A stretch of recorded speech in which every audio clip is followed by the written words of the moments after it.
15,000 kilo பிரியாணியா? நம்ப முடியல. சென்னையில் நடந்த இந்த சம்பவம் கேள்விப்பட்டீங்களா? இப்போ தமிழ்நாடே ஆச்சரியமா பார்க்கிற பிரியாணி ஆர்டர் இது. இது எப்படி சாத்தியம்? அடுத்த 60 வினாடியில் முழு உண்மையும் தெரியும். திருவண்ணாமலையில் திமுக இளைஞரணி மாநாடு இப்ப நடந்துட்டு இருக்கு. அங்க 29 மாவட்டங்களிலிருந்து சுமார் 1,30,000 நிர்வாகிகள் வந்திருக்காங்க. அவங்களுக்கான இரவு உணவு தான் இப்போ விவாத பொருளே.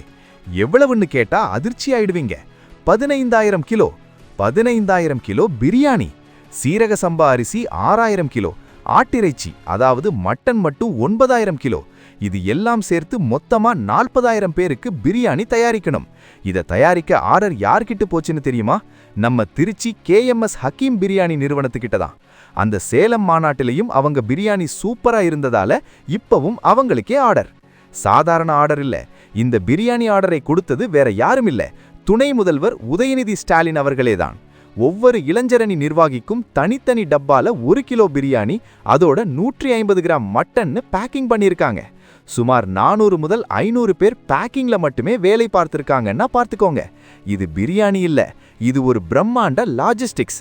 இந்த அளவு பெரிய மட்டன் பிரியாணி ஆர்டர் தமிழ்நாட்டுல இதுக்கு முன்னாடி நடந்திருக்கான்னே தெரியல. ஒரு மாநாட்டுக்காக இந்த பிரம்மாண்ட ஏற்பாடுகள், இதுதான் திமுகவின் ஆளுமைக்கான அடையாளமா பார்க்கப்படுது. சட்டமன்ற தேர்தலை நோக்கி இளைஞரணி மாநாடு இப்படி பிரம்மாண்டமா போகுது. அடுத்த கட்டமா என்னென்ன நடக்குதுன்னு பார்க்கலாம். இவ்வளவு பெரிய பிரியாணி ஆர்டர், இது உலகிலேயே மிகப்பெரியதுன்னு சொல்லலாமா? நீங்க என்ன நினைக்கிறீங்க? உங்க கருத்தை கமெண்ட் செக்ஷன்ல உடனே சொல்லுங்க. லைக் பண்ணிட்டு ஷேர் பண்ணுங்க. 15,000 கிலோ பிரியாணி.